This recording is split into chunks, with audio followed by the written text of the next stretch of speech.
I'd like to ask you a question essentially about the methodology in studying the propaganda model and how would one go about doing that?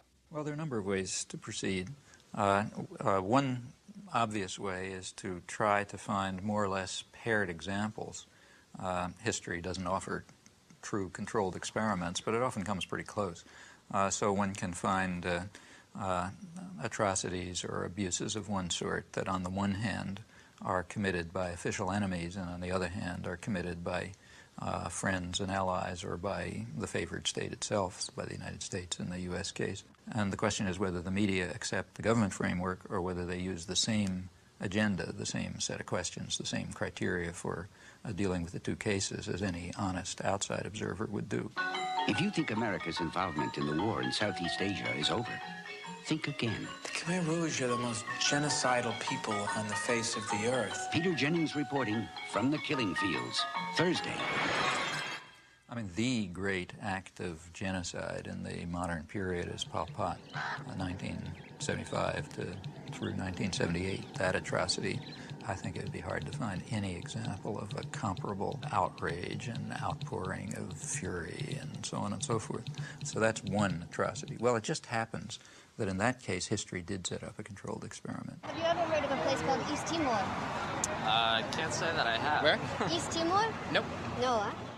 Well, it happens that right at that time there's another atrocity, very similar in character, but differing in one respect. We were responsible for it, not Pol Pot.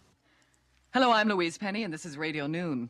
If you've been listening to the program fairly regularly over the last few months, you'll know East Timor has come into the conversation more than once, particularly when we were talking about foreign aid and also the war and a new world order.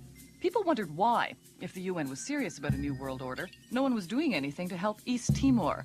The area was invaded by Indonesia in 1975. There are reports of atrocities against the Timorese people. And yet Canada and other nations have consistently voted against UN resolutions to end the occupation. East Timor was a Portuguese colony. Indonesia had no claim to it and in fact stated that they had no claim to it. During the period of colonization, there was a good deal of politicization. The different groups developed. A civil war broke out in August '75. It ended up in a victory for Fredlin, which was one of the groupings, described as populist Catholic in character with some typical leftish rhetoric. Indonesia at once started intervening. Ford and Kissinger visited Jakarta, I think it was December 5th. We know that they had requested that Indonesia delay the invasion until after they left because it would be too embarrassing. And within hours, I think, after they left, the invasion took place on December 7th. This council must consider international aggression against East Timor as the main issue of the discussion. When the Indonesians invaded, the UN reacted as it always does, calling for sanctions and condemnation and so on. Various watered-down resolutions were passed, but the U.S. was very clearly not going to allow anything to work.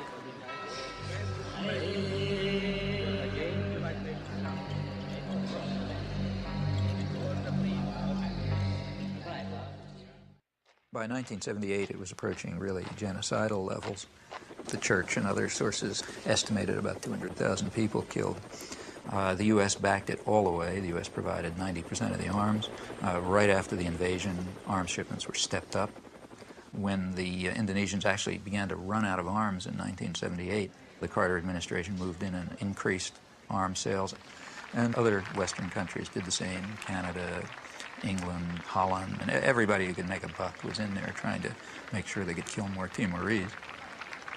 There is no Western concern for issues of aggression, atrocities, human rights abuses, and so on, if there's a profit to be made from them. Nothing could show it more clearly than this case. It wasn't that nobody had ever heard of East Timor. Crucial to remember that there was plenty of coverage in the New York Times and elsewhere before the invasion. The reason was that there was concern at the time over the breakup of the Portuguese Empire and what that would mean. There was a fear that it would lead to independence or Russian influence or whatever. After the Indonesians invaded, the coverage dropped. There was some, but it was strictly from the point of view of the State Department and Indonesian generals, never a Timorese refugee. As the atrocities reached their maximum peak in 1978, when it really was becoming genocidal, coverage dropped to zero in the United States and Canada, the two countries I've looked at closely, literally dropped to zero. All this was going on at exactly the same time as the great protest of outrage over Cambodia. The level of atrocities was comparable. In relative terms, it was probably considerably higher in Timor. It turns out right in Cambodia in the preceding years, 1970 through 1975, there was also a comparable atrocity for which we were responsible.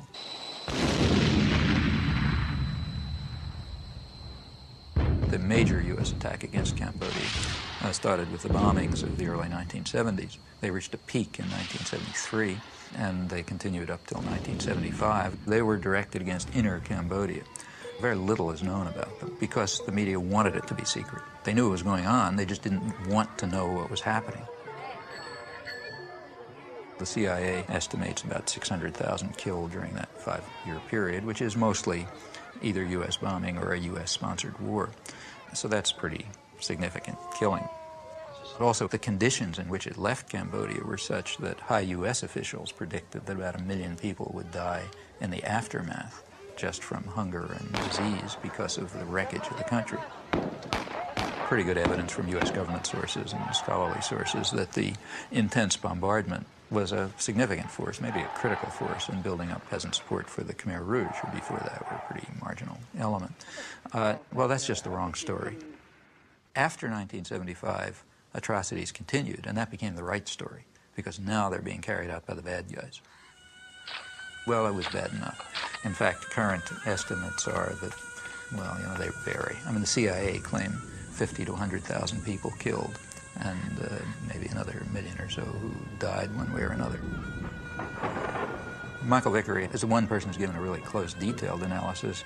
His figure is maybe 750,000 deaths above the normal. Others, like Ben Kiernan, suggest higher figures, but so far without a detailed analysis. Anyway, it was terrible, no doubt about it. Although the atrocities, the real atrocities, were bad enough, they weren't quite good enough for the purposes needed. Within a few weeks after the Khmer Rouge takeover, the New York Times was already accusing them of genocide. At that point, maybe a couple hundred or maybe a few thousand people had been killed. And from then on, it was a drumbeat, a chorus of genocide.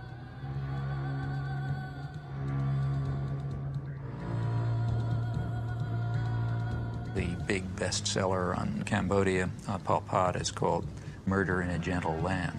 Up until April 17, 1975, was a gentle land of peaceful, smiling people, and after that, some horrible Holocaust took place. Very quickly, a figure of 2 million killed was hit upon. In fact, what was claimed was that the Khmer Rouge boast of having murdered 2 million people. Facts are very dramatic. In the case of atrocities committed by the official enemy, extraordinary show of outrage, exaggeration, no evidence required, faked photographs are fine, anything goes. Also, vast amount of lying. I mean, an amount of lying that would have made Stalin cringe. It was fraudulent, and we know that it was fraudulent by looking at the response to comparable atrocities for which the United States was responsible. Early 70s Cambodia, Timor, two very closely paired examples. Well, the media response was quite dramatic.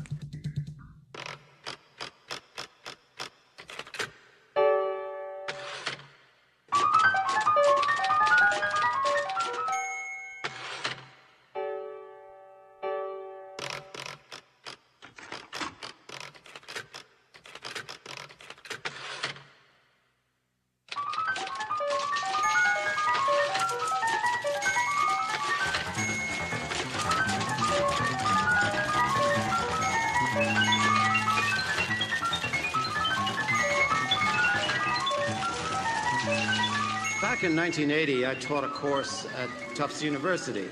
Well, Chomsky came around to this class. He made a very powerful case that the press underplayed the fact that the Indonesian government annexed this former Portuguese colony in 1975. And that if you compare it, for example, with Cambodia, where there was acreage of things, that this was a communist atrocity, whereas the other was not a communist atrocity. Well, I got quite interested in this, and I went to talk to the then deputy foreign editor of the Times, and I said, you know, we've had very poor coverage on this, and he said, you're absolutely right. There are a dozen atrocities around the world that we don't cover. This is one for various reasons. So I took it up. I was working as a reporter and writer for a small alternative radio program in upstate New York, and we received audio tapes of interviews with Timorese leaders, and we were quite surprised that given the level of American involvement, that there was not more coverage, indeed practically any coverage, of the large-scale Indonesian killing in the mainstream American media. We formed a small group of people to try to monitor this situation and see what we could do over time to alert public opinion to what was actually happening in East Timor. There were literally about half a dozen people who simply dedicated themselves with great commitment to getting the story to break through. And they reached a couple of people in Congress. They got to me, for example. I was able to testify at the UN and write some things. They kept at it. Whatever is known about the subject essentially comes from their work. There's not much else. Chomsky came around. He had with him a file of all the coverage in the New York Times, the Washington Post, and other papers of East Timor. And he would go to the meticulous degree that if, for example, the London Times had a piece on East Timor, and then it appeared in the New York Times, that if a paragraph was cut out, he'd compare and he'd say, look, this key paragraph right near the end, which is really what tells the whole story, was left out of the New York Times version of the London Times thing.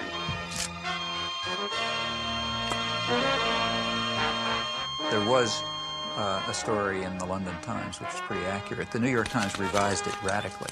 Didn't just leave a paragraph out. They revised it and gave it a totally different cast.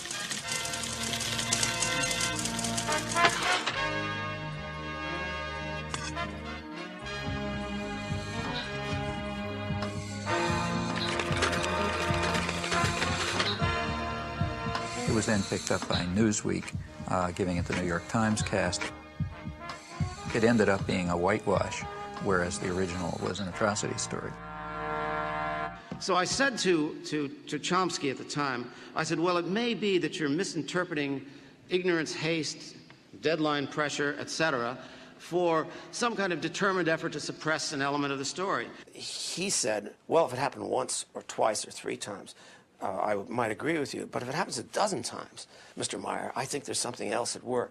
And it's not a matter of happening 1 time, 2 times, 5 times, 100 times. It happened all the time. I said, Professor Chomsky, having been in this business, it happens a dozen times.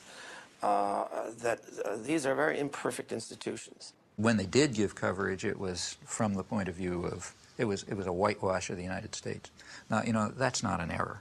That's systematic, consistent behavior, in this case, without even any exception. I mean, this is way beyond just demonstrating the subservience of the media to power. I mean, they have real complicity in genocide in this case. The reason that the atrocities can go on is because nobody knows about them. If anyone knew about them, there'd be protests and pressure to stop them.